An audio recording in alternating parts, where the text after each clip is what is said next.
दिन का कितना कमा लेते हो? अपनी गाड़ी ने भाई, नौकरी करता हूँ, 15,000 बन जाता महीने का। यानी हर दिन का 500। हाँ। और मालिक कितना कमा लेता है इस टैक्सी से? मोटी रकम ही कमाता होगा भाई, पता नहीं कितने कमाता है। फिर भी कोई अंदाजा तो होगा। अभी यार 15,000 रुपये मुझे देता है वो, 20,000 पकड़ लो तुम पेट्रोल और मेंटेनेंस का। अब आदमी 35,000 रुपये खर्च कर रहा है तो 35-40 तो बचता ही होगा उसको ऊपर से। 40,000 का प्रॉफिट? हाँ भाई, इतना तो बनता ही होगा। नहीं गाड़ी खरीद के धंधे में लगाना क्या फायदा है ना। तुम क्यों पूछ रहे हो? नहीं, बस ऐसे ही। तब उस दिन तो कुछ नहीं बताया उसे, पर कुछ दिन बाद फोन करके गैराज में बुलाया।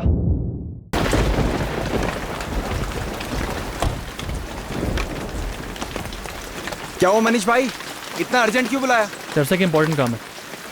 एक गाड़ी को जरा चला कर दे कि इसकी हालत ठीक है या नहीं। पर क्यों, गाड़ी किसकी है? अरे यार तू सवाल बहुत करता है। ये ले चाबी, चला सब बताता हूँ बाद में।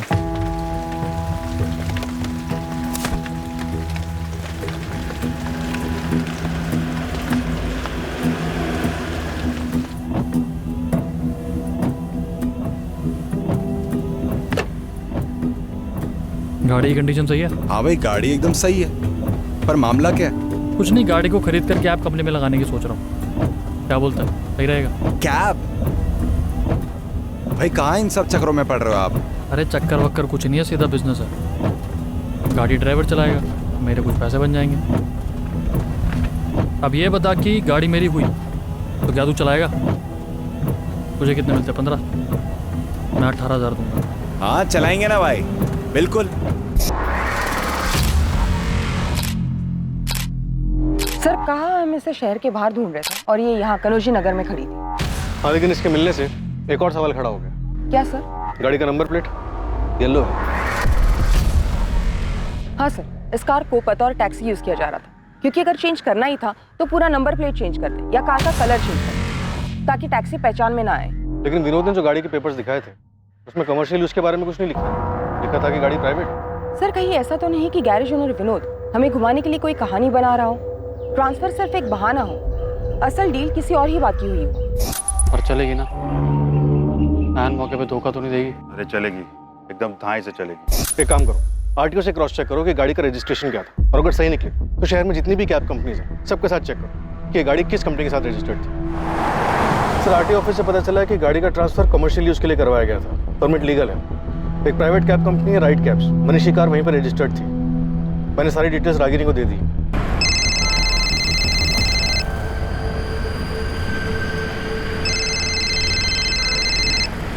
इस कार का ओनर मनीष सोलंकी वांटेड है। इसकी कार आपके कंपनी में कब से रजिस्टर्ड है? मैडम जनवरी 2019 से रजिस्टर्ड थी, पर इसकी लास्ट एंट्री 20 मार्च 2019 की है। मतलब कि इस गाड़ी का अकाउंट 20 मार्च 2019 के बाद लॉगिन नहीं हुआ, यानी कि इस गाड़ी ने 20 मार्च 2019 के बाद कोई सवारी नहीं उठाई। अच्छा, और इस कैब का रजिस्टर्ड ड्राइवर कौन था? एक मिनट मैम, ध्रुव साहू।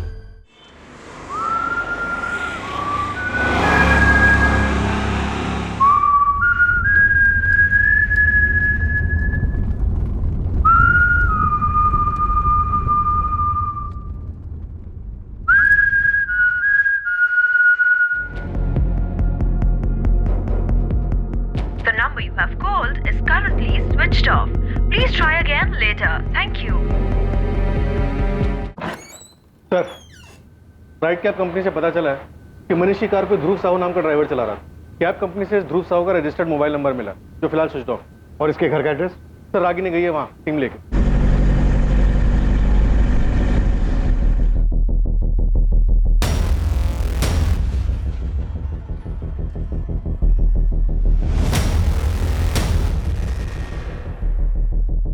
क्या सोनू, कोई खबर लाया या फ्री की चाय पीने आया? क्या साहब अब भी, पर इस बार ऐसी खबर लाया हो कि आप खुद चाय के लिए पूछोगे। फिर इस ध्रुव का नंबर भी ट्रैकिंग पे डाल दी, जैसे ऑन होगा वैसे इसकी लोकेशन पता चल। सलाम साहब, गर्म खबर है। मुझे डबल मर्डर की सुपारी थी ना, उसके बारे में पता चल गया। क्या पता चला, किसने उठाई थी सुपारी? अब मुझे कॉल आया था, उसने बताया कि उसे सुपारी उठाने वाले के बारे में तो नहीं, लेकिन सुपारी देने वाले के बारे में पता था। बात को घुमा मत, सीधे सीधे बोल, क्या बताया उसने? अब हम लोग सही सोच रहे थे, मामला प्यार का है। वो जो लड़का मरा ना आशाद, उसके नाम की सुपारी उठी थी, और जो लड़का गायब है मनीष, सुपारी उसने दी थी। वो आशाद को मरवाना चाहता था सर। किसने दी सुपारी? लड़की के आशिक मनीष सोलंकी ने, उसे लड़की चाहिए थी। और ये खबर देने वाला कौन? साहब नाम तो नहीं बताया उसने। सोनू, अपने नेटवर्क को और टाइट कर। किसी भी हालत में मुझे मनीष सोलंकी चाहिए। छोटी से छोटी बात को भी नजरअंदाज मत कर। नहीं, ये खबर क्यों आई हमारी? वो भी इतने खुफिया तरीके से। हाँ सर, वो भी ऐसे सोनू को फोन करके खबर देना। इस खबर पे हम ऑलरेडी इन्वेस्टिगेट कर रहे हैं। मुझे लगता है सोनू को कॉल करने वाला ये जानता होगा कि हम भी मनीष को ढूंढ रहे हैं। और हमें भी यही लगता है कि सुप्रिया और असद को मनीष ने अपनी दीवानगी की वजह से मारा। फिर खबर देने के लिए इतनी मेहनत। बात कुछ और ही है। हमें सिर्फ गुमराह किया जा रहा है, या ऑलरेडी हम किसी गलत रास्ते पर चल रहे हैं और कॉल करने वाला यही चाहता है कि हम इस रास्ते से हटे नहीं। हम बस इसी थ्योरी के इर्द गिर्द घूमते हैं। असल बात जो है वो हमारे जहन में ही ना है। अब तक ये मनीष, सुप्रिया और असद की कहानी, कहीं ऐसा तो नहीं है कि कोई और नाम भी है इस कहानी में जिसे हम नजरअंदाज कर रहे हैं, तो छूट रहा है हमसे।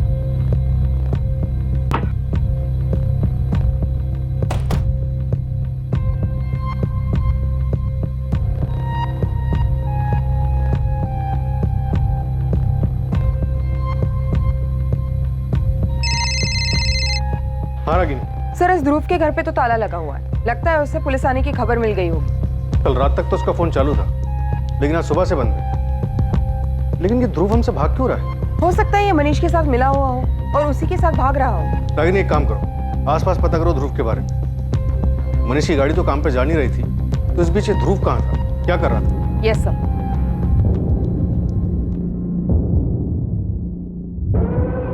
ध्रुव साहू को जानते हो, तुम्हारा पड़ोसी? जी मैडम, क्या हुआ? इस वक्त कहाँ मिलेगा, कुछ पता है? मैडम, इस वक्त तो वो काम पर होगा। कहाँ काम करता है? ध्रुव ड्राइवर है, पास में पीके एंटी ट्रेवल एजेंसी है, तो उनके लिए गाड़ी चलाता है। ध्रुव साहू कहाँ मिलेगा? ध्रुव? क्यों, क्या हुआ मैडम? उसने कुछ किया है क्या? यही तो पता करना। ध्रुव कहाँ है? जी, परसों रात को एक सवारी को लेकर मुंबई गया था। वैसे तो आज सुबह तक उसे वापस आ जाना चाहिए था, पर जब मैंने उसे फोन किया तो उसका फोन ऑफ था। मुझे लगा थोड़ी देर में आ जाएगा। उसके जाने के बाद कोई कांटेक्ट, कोई फोन वगैरह? नहीं मैडम, सवारी को छोड़ने के बाद उसने कल सुबह मुझे फोन करके बताया था। उसके बाद से कोई बात नहीं हुई और मेरे भी दिमाग से निकल गया। पर मैडम, आप लोग उसे ढूंढ क्यों रहे हो? ध्रुव परसों रात मुंबई के लिए निकला था, उसके बाद उसका कुछ भी पता नहीं। वो टूर्स एंड ट्रैवल्स के ओनर अभय ने ध्रुव से आखिरी बार बात कल सुबह की थी। इसकी कॉल डिटेल्स रिपोर्ट क्या कहती है? सर, ध्रुव की लास्ट लोकेशन मुंबई में जोगेश्वरी एरिया थी, दोपहर 12 बजे तक। उसके बाद उसका फोन स्विच ऑफ है। अगर ध्रुव अपने क्लाइंट को लेकर मुंबई गया था, तो इसका मतलब साफ है कि मनीष ध्रुव के साथ तो नहीं है। लेकिन अभी तक मनीष और टैक्सी के बीच का मिसिंग लिंक ये ध्रुव ही है। इस ध्रुव का हमारे लिए मिलना बहुत जरूरी है। ध्रुव के घर के बाहर एक कांस्टेबल तैनात है। पीकेएनडी ट्रैवल्स की दुकान पर भी निगरानी रखी है और उसका फोन तो ट्रैकिंग पर है ही। सर, ध्रुव के वापस आते हमें पता चल जाएगा। मेरा मनीष कोई खून कर ही नहीं सकता, वो कोई गलत काम नहीं कर सकता। बेटा है वो मेरा, बहुत अच्छी तरह से जानती हूँ मैं उसे। क्या हम सच में मनीष को जानते हैं लता? हाँ? मैं उसके लिए पुलिस से लड़ता रहा, कहता रहा कि हमारा बेटा कभी कुछ गलत नहीं कर सकता, हमें विश्वास है उस पर। आज पता चल रहा है कि वो हमसे झूठ बोलता रहा। एमबीए कोचिंग के नाम पर हमसे 2 लाख रुपए लिए और उसकी गाड़ी खरीदी। एक लड़की को प्रपोज किया और उसके इनकार करने के बाद भी उसके लिए ज्वेलरी खरीदता है। और अब जबकि उस लड़की की लाश मिली है तो पुलिस कह रही है कि मनीष ने उसका मर्डर किया, उस लड़की सुप्रिया और उस लड़के असद का। तुम अब भी कहोगे कि हम मनीष को जानते हैं? बोलो लता, बोलो बोलो, हम मनीष को जानते हैं। पापा देखिए, अब आप हिम्मत मत हारिए और हम अभी किसी नतीजे पर नहीं पहुंचते। आनंद, उसे रातों रात 10 लाख रुपए चाहिए। हमने मनीष से कभी सवाल नहीं किया, लेकिन करना चाहिए था।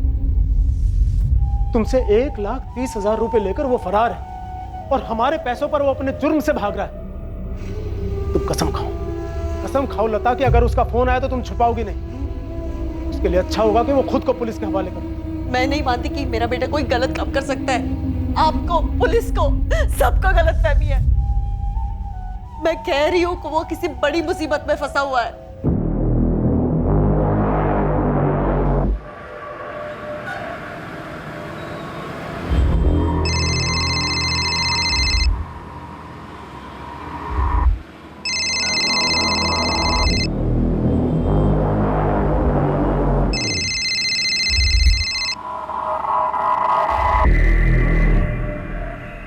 हेलो। हाँ फोन बंद था, चार्ज किया तो ऑन किया अभी। पुलिस? हाँ अहमदाबाद के बाहर ही हूँ।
इंस्पेक्टर साहब हैं, मुझे मिलना हो।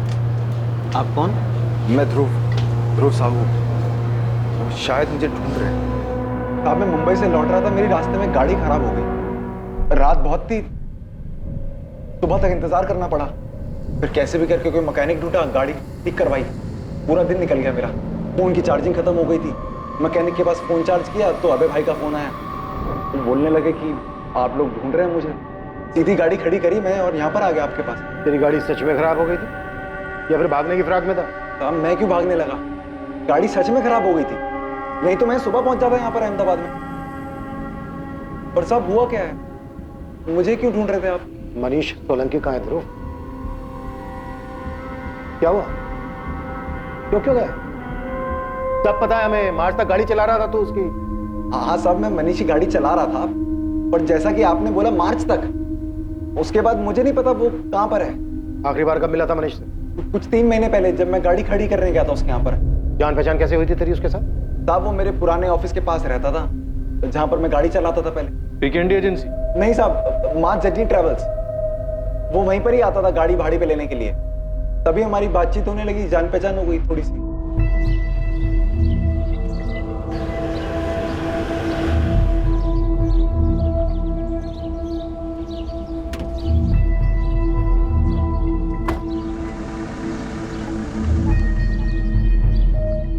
अच्छा, तो बस ऐसे ही आते जाते तेरी जान पहचान हो गई उसके साथ और उसने अपनी गाड़ी थमा दी तेरे हाथ में चलाने? सिर्फ आते जाते नहीं साहब, दरअसल मनीष टैक्सी चलाने के बारे में काफी कुछ जानना चाहता था। बस उसी चक्कर में हमारी बहुत सारी बातें होने लगी। दिन का कितना कमा लेते हो? अपनी गाड़ी ने भाई, नौकरी करता हूँ, 15,000 बन जाता महीने का। यानी हर दिन का 500? हाँ। और मालिक कितना कमा लेता है इस टैक्सी से? मोटी रकम ही कमाता होगा भाई, पता नहीं कितने कमाता है। फिर भी कोई अंदाजा तो होगा? अभी यार 15,000 रुपए मुझे देता है वो। 20,000 पकड़ लो तुम पेट्रोल और मेंटेनेंस का। अब आदमी 35,000 रुपए खर्च कर रहा है तो 35-40 तो बचता ही होगा उसको ऊपर से। 40,000 का प्रॉफिट? हाँ भाई इतना तो बनता ही होगा। नहीं गाड़ी खरीद के धंधे में लगाना क्या फायदा है ना? तुम क्यों पूछ रहे हो? नहीं बस ऐसे ही। तब उस दिन तो कुछ नहीं बताया उसे, पर कुछ दिन बाद फोन करके गैराज में बुलाया।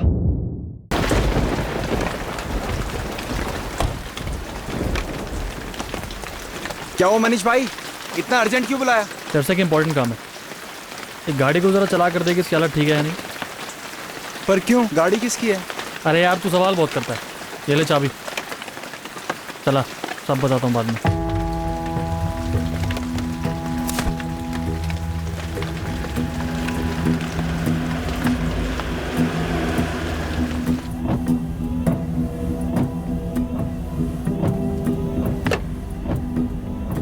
गाड़ी की कंडीशन सही है? हाँ भाई गाड़ी एकदम सही है, पर मामला क्या है? कुछ नहीं, गाड़ी को खरीद कर कैब कंपनी में लगाने की सोच रहा हूँ। क्या बोलता है, सही रहेगा? कैब? भाई कहाँ इन सब चक्करों में पड़ रहे हो आप? अरे चक्कर वक्कर कुछ नहीं है, सीधा बिजनेस है। गाड़ी ड्राइवर चलाएगा, मेरे कुछ पैसे बन जाएंगे। अब ये बता कि गाड़ी मेरी हुई तो क्या तू चलाएगा? तुझे कितने मिलते? 15? मैं 18,000 दूंगा। हाँ चलाएंगे ना भाई, बिल्कुल।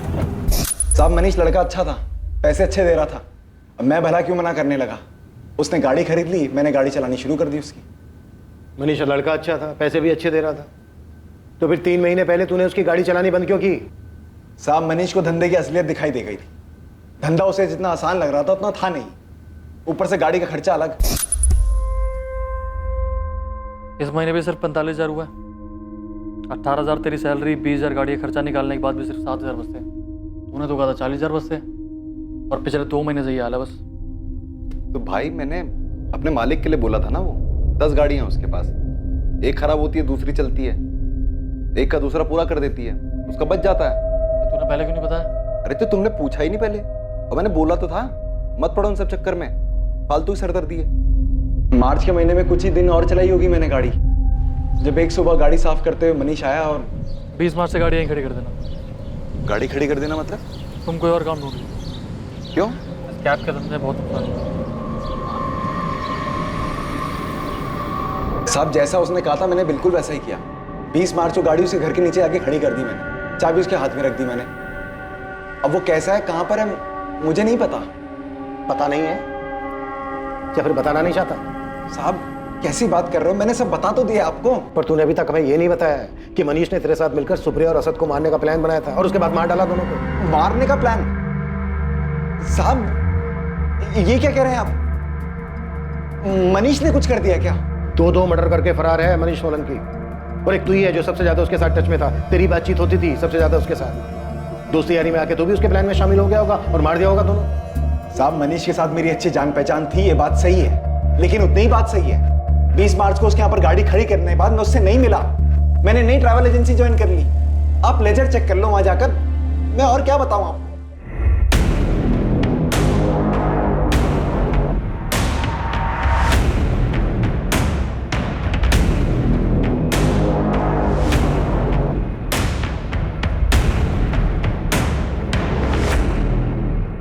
ये केस दिन पे दिन घूमते जा रहा है, इसका कोई एंड ही समझ नहीं आ रहा। सर अभी तक तो ऐसा लग रहा था ये सब कुछ मनीष का किया था। उसी ने असद को मारने की सुपारी निकलवाई और उसके बाद अपने घर वालों से जितने पैसे हो सके वो लेकर फरार हो गए। अगर सुपारी निकली तो किसी ने तो उठाई हो। हम ऐसी थ्योरी पे काम नहीं कर सकते, पुख्ता चाहिए हमें। सिंह, सोनू और बाकी खबरियों को बोलो कि मुझे जल्द से जल्द सुपारी उठाने वाले का नाम चाहिए।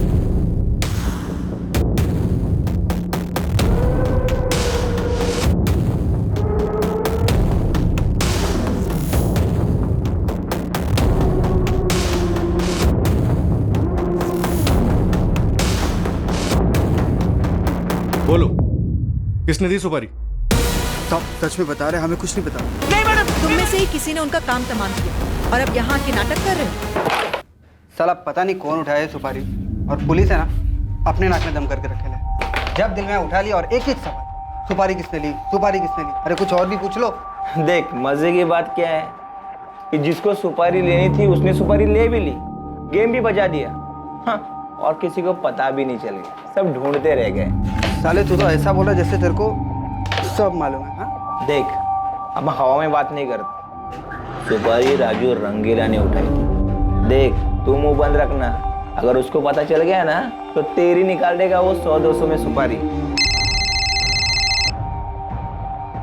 हाँ सोनू बोल, नाम मिला? नाम भी मिला और पता भी। साहब लगता है इस बार अपना काम हो जाएगा। जल्दी बोल।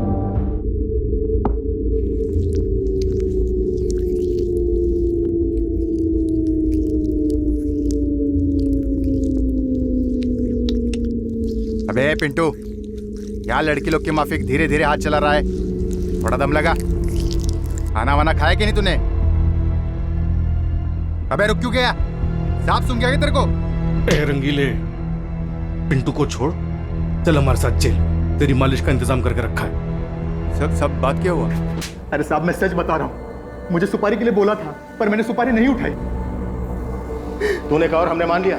सुपारी उठाने में तो नंबर 1 है। तुझे लगता है तेरी इस कहानी पे भरोसा कर लेंगे हम? साहब मेरी बात तो सुनो, मैंने सुपारी के लिए मना किया क्योंकि पैसा बहुत कम था। मर्डर तो हुए, अगर सुपारी तूने नहीं उठाई तो फिर किसने उठाई?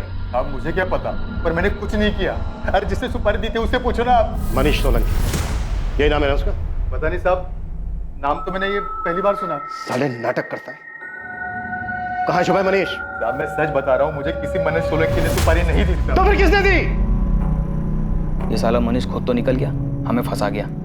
हाँ यार, बस एक बार हाथ आ जाए तो बताता उसे। चुप कर, यह जान पे बनी हुई है, दीवारों के भी कान होते हैं। पता नहीं किस बात पर कब पुलिस फिर से उठा के ले जाए।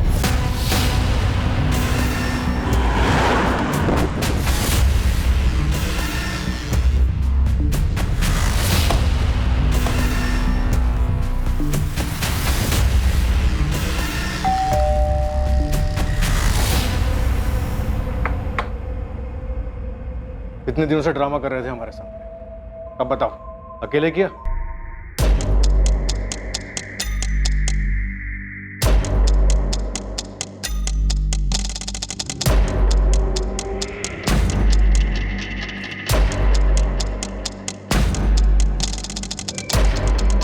हाँ साहब, यही है।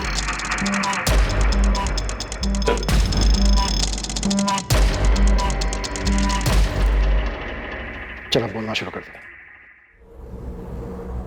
अगर तेरे इस ड्रामे की वजह से मेरा सर घूम गया ना, तो बेटा बोलने के लायक नहीं बचेगा तू। सुप्रिया ने हमारे परिवार की नाक काटने की ठान ली थी, इसलिए उसे मारने के अलावा मेरे पास और कोई चारा नहीं था। और उसका जुर्म यह था कि उसका एक लड़के के साथ अफेयर था, किसी दूसरे धर्म के लड़के के साथ अफेयर था, इसलिए मरवा दिया दोनों को। चल बैठ।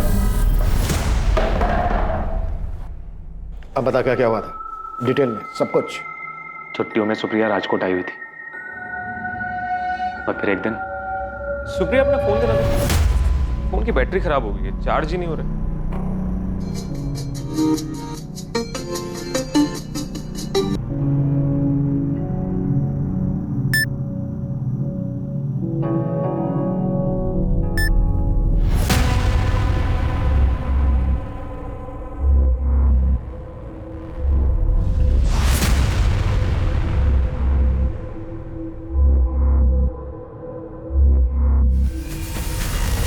अगर मेरा बस चलता तो मैं उसी वक्त असद की जान ले लेता, लेकिन इन सब में वो अकेला नहीं था, सुप्रिया भी उसके साथ थी।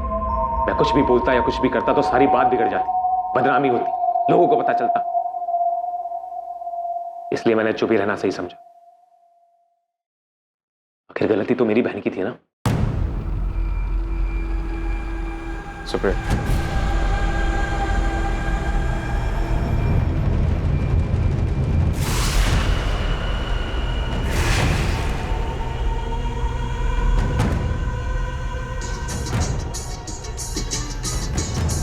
मैंने किसी को कुछ नहीं बताया, और अगले दिन काम का बहाना बना के मैं अहमदाबाद आया और असद के बारे में पता करने लगा। असद का रूटीन पता करने के बाद उसे सिर्फ मारना बाकी था।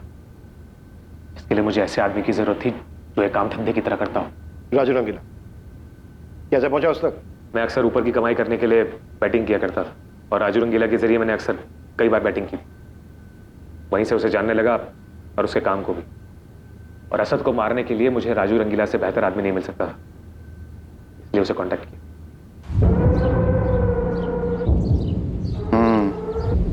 1 लाख लगेगा, लास्ट तक किसी को नहीं मिलेगी। भाई मेरे पास सिर्फ 50,000 रुपए। क्या मच्छी मार्केट आया जो मोल भाव कर रहा है? 1 लाख मतलब 1 लाख, उससे नीचे 1 रुपया नहीं। करना है तो बोल, वरना निकल यहाँ से। राजू को देने के लिए 1 लाख रुपए नहीं थे मेरे पास, लेकिन मैं इस काम को ज्यादा देर तक टाल भी नहीं सकता था, इसलिए मैंने खुद असद को मारने का प्लान बनाया। असद को मारने के लिए मैंने एक देसी कट्टा खरीदा। असद को मारने का प्लान तो मैंने बना लिया था, लेकिन उसे अंजाम देने के लिए सही समय मुझे नहीं मिल रहा था, और उधर सुप्रिया की छुट्टियां भी खत्म हो रही थी, और मैं दोबारा सुप्रिया को असद से मिलने नहीं दे सकता था। ये सुप्रिया जब अहमदाबाद जाने के लिए निकली तो मैं भी राजकोट से अहमदाबाद के लिए निकल गया। मैं उसकी बस के पीछे ही था। मैंने उसी दिन असद को मारने की ठान ली थी, पर कुछ और ही हुआ। जब मैंने सुप्रिया को अहमदाबाद पहुंचने से पहले ही बीच रास्ते में उतरते हुए देखा, मुझे पहले तो कुछ समझ नहीं आया, पर फिर मेरी नज़र असद पर पड़ी, जो कि शायद उसे लेने आया था, और सुप्रिया असद के साथ हाईवे से अंदर जंगल की तरफ चली गई। मैं भी गाड़ी साइड में लगा के उनके पीछे गया, जहां वो दोनों क्या वो दोनों? जरा से भी शर्म नहीं बची थी उन दोनों। वो दोनों जंगल में ही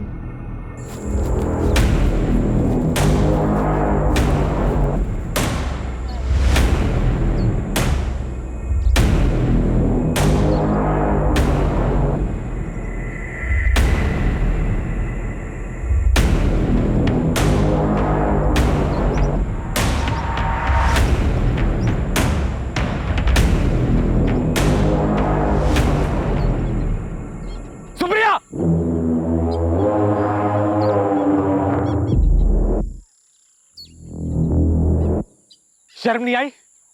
अरे शर्म नहीं आई ये सब करते हुए?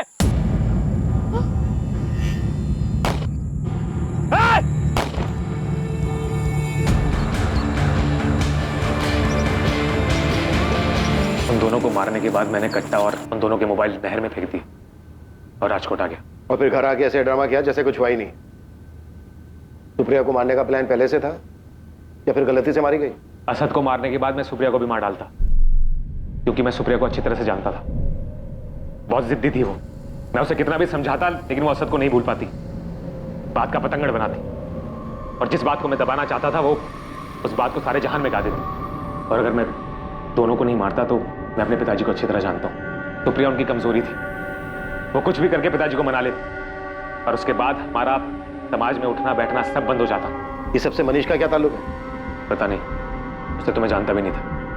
वो तो जब आप लोगों ने कहा कि मनीष और सुप्रिया का कुछ चल रहा है तो मैं भी वही खेल खेलने लगा।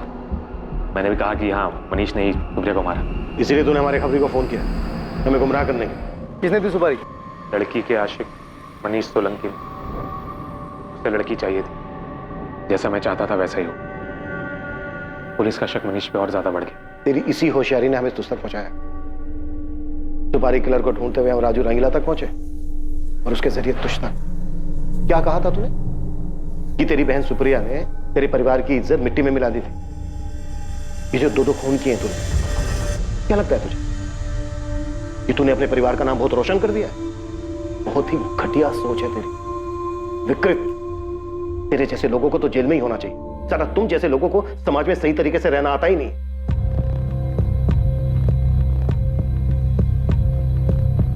अगर मनीष का सुप्रिया और असद के मर्डर से कोई ताल्लुक नहीं है तो फिर किस चीज से भाग रहा है वो? उसका 10 लाख रुपए मांगना, झूठ बोलना, अलग अलग एटीएम से पैसे निकालना, आखिर किस कांड में फंसा हुआ है? सर, मनीष की फैमिली की माने तो मनीष आरोपी नहीं, विक्टिम है। हमें इस केस को एक अलग नजरिए से देखना होगा। मनीष से जुड़ी हुई एक एक डिटेल्स बारीकी से पढ़ो, एक एक छोटी छोटी चीज, कोई ना कोई सबूत, कुछ ना कुछ तो ऐसा है जो हमसे छूट रहा है। मैं कह रही थी ना आपसे, मेरा मनीष कभी किसी का खून कर ही नहीं सकता, लेकिन आप सब उसे गलत मान बैठे थे। उसे कभी क्रिमिनल, कभी खूनी, पता नहीं क्या क्या कहते थे। फिर मनीष है कहां? अभी भी वक्त है, कुछ कीजिए ना, मेरे बेटे को बचा लीजिए ना।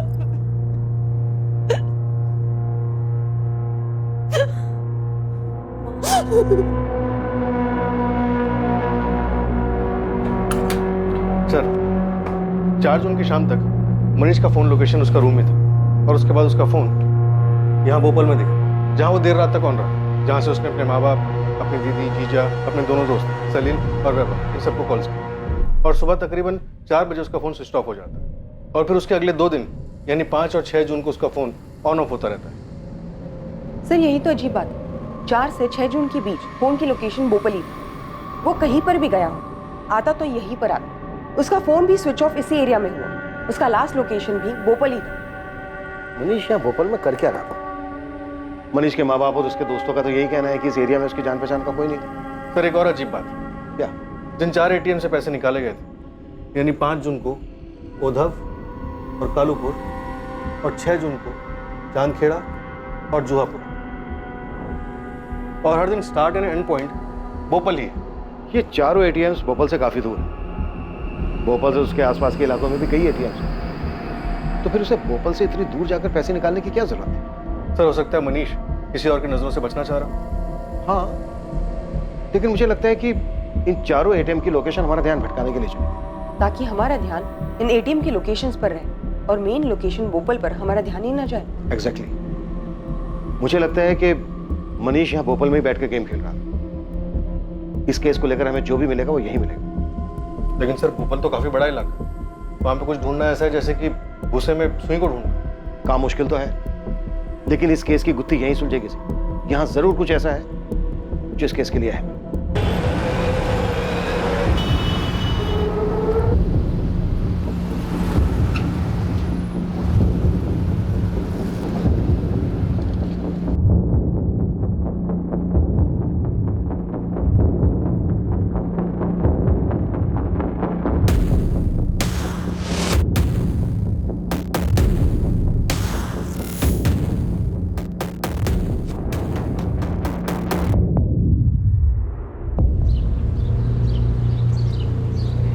चाचा एक चाय कड़क।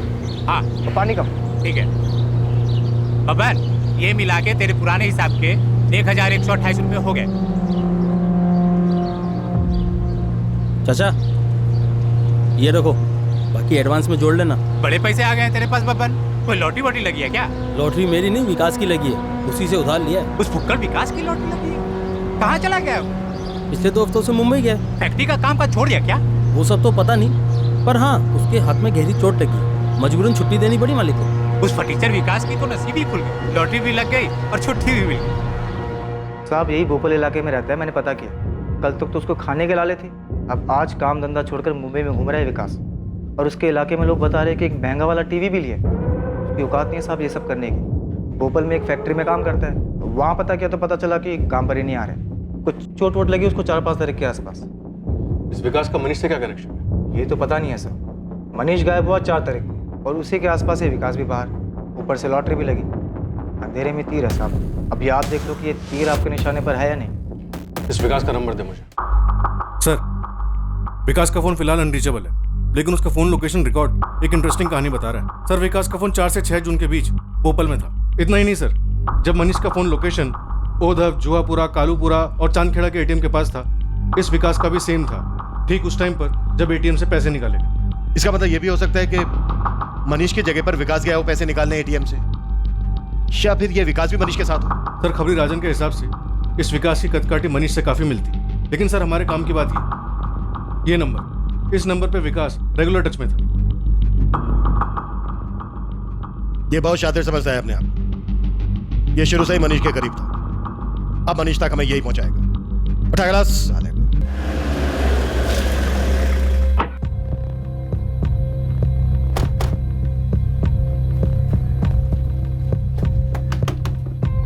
चल ध्रुव बाहर आ। चल चल चल। साहब क्या हुआ? अरे चल ना, ड्राइवर बन के बहुत घुमाया तू, अब मंजिल तक पहुंचाने का काम भी तेरा ही है। चल। देख झूठ बोलने की या कहानी बनाने की जरूरत नहीं है। ये खेल तूने और विकास ने साथ में मिलकर खेला है, ये तुम दोनों के कॉल रिकॉर्ड से पता चल गया है हमें। एटीएम से पैसे विकास ने निकाले थे ये भी पता है हमें। अब तो ये पता है मनीष कहाँ है और वो छिपा हुआ क्यों है। बता रहा हूँ मैं साहब, बता रहा हूँ साहब, मैं गुजरात में पैसे कमाने आया था यूपी से। मेरे को अपनी टैक्सी खरीदनी थी, कारोबार जमाना था मेरे को यहाँ पर, और ड्राइविंग करके गुजारा हो नहीं पा रहा था। मैं बहुत ही ज्यादा परेशान हो गया था। जब मनीष से मिला और कुछ दिनों बाद उसने गाड़ी खरीद ली, मैं गाड़ी चलाने लगा। मुझे पता था साहब इसको धंधे के बारे में ज्यादा पता नहीं है, तो मैं धंधे में थोड़ा हेर फेर करने लगा। कभी गाड़ी की मरम्मत के बहाने, कभी उसका डीजल बेचकर मैं हेर फेर करने लगा पैसों का। मेरे को लगा मनीष को पता नहीं चलेगा, पर 1-2 महीने बाद उसे सब पता चल गया और फिर उसने नौकरी से निकाल दिया मेरे को। ध्रुव 20 मार्च से गाड़ी यहीं खड़ी कर देना। गाड़ी खड़ी कर देना मतलब? तुम कोई और काम ढूंढ लो। सब पैसे की बहुत जरूरत थी मेरे को, और मनीष ही दे सकता था मेरे को पैसे।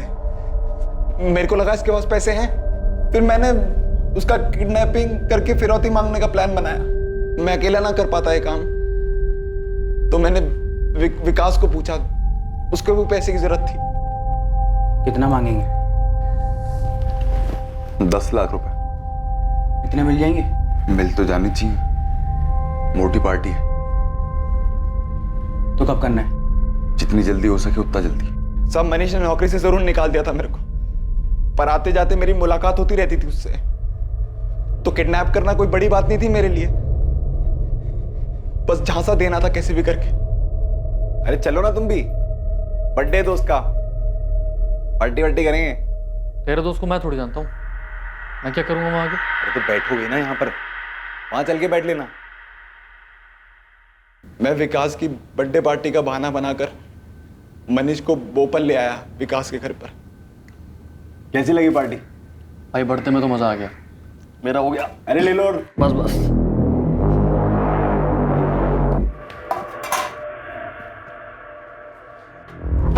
क्या कर रहा है? क्या ले गया? प्रूफ क्या है ये? घर फोन कर अपने, 10 लाख मंगा। चल 10 लाख? किडनैप हो गया तू तब आजाद होगा, तब 10 लाख रुपए हमें मिलेंगे। क्या बकवास कर रहे हो तुम लोग? बकवास नहीं कर रहा, पैसे मांग रहा हूँ। घर पे फोन कर 10 लाख मंगा और बोला किडनैपिंग हुई है। अरे पूरे का पूरा अंदर घुसेड़ दूंगा, समझा क्या? हाथ छोड़ का ले। अरे फोन कर घर पे, चल पैसे में। मनीष को काबू करने के बाद हमने मनीष के घर वालों को फोन लगवाया उससे। अर्जेंट काम है, वो 10 लाख रुपए चाहिए मुझे। मगर भिखारी निकले सबके सब, सालों के पास पैसे ही नहीं थे। उसके जीजा से कैसे भी करके 1,30,000 रुपए का जुगाड़ हो पाया, जो उसने मनीष के अकाउंट में अगले दिन डाले। और मनीष के अकाउंट में पहले से ही थे कुछ 20,000 रुपए, तो कुल मिलाकर हमारे पास कुछ 1.5 लाख रुपए बन रहा था। हमने सोचा कि जो मिल रहा ले लेते हैं उससे, नहीं तो इतनी मेहनत की है वो भी बर्बाद जाएगी। और इसकी जीजा ने पैसे भेज दी। ले सी गाड़ी की चाबी, ले ATM निकाल लेना पैसे। हाँ सुन, फोन पे ले जा, और ये हुडी पहन के जाना इसकी। वो ATM के कैमरे में शक्ल नहीं दिखनी चाहिए, इसे मुंह झुका कर पैसे निकालना। पैसे लेने के बाद मनीष का क्या किया तूने? कहाँ है वो? क्या करना है इसका? क्या करें, छोड़ देते हैं इसे? छोड़ेगा साला, सब भोग देगा पुलिस वालों को जाकर। तो कुछ तो करना पड़ेगा इसका, मैं इसे थोड़ी ना छोड़ सकते हैं पर इसे। विकास बोल रहा था इसे मार के फेंक देते हैं, उसके अलावा कोई चारा नहीं है। मुझे डर लग रहा था, पर जो होना होता है वो होकर ही रहता है। चल उठ, चलना है। कहाँ चलना है? जन्नत चलेगा?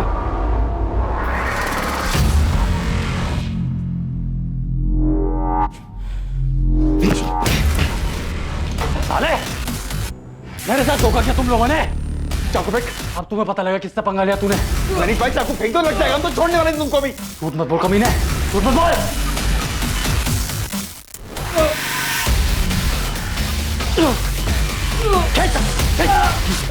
साले, ये साले में खाया उसमें छेद किया तूने। भुगतोगे साले, भुगतोगे तुम। भाई चाकू फेंक दो।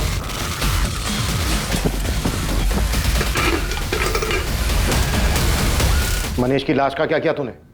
हमने उसकी लाश को पास के जंगल में ले जाकर दफना दिया।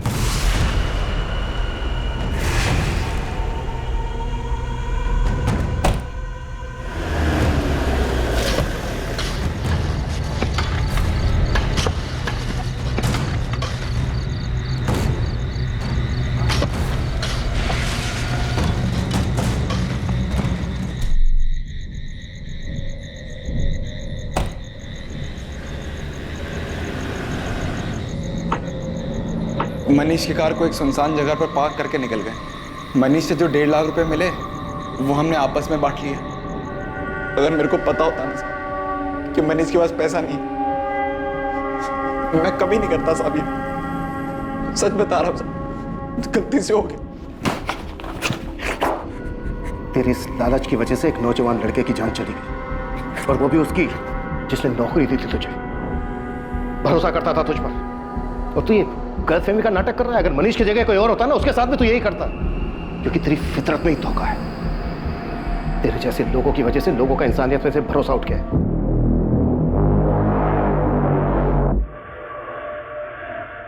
विकास के वापस लौटते ही पुलिस ने उसे भी मनीष की हत्या के जुर्म में गिरफ्तार कर लिया, और पुलिस को विकास के घर से वो सारे सबूत मिले जो मनीष की दर्दनाक हत्या को बयां कर रहे थे।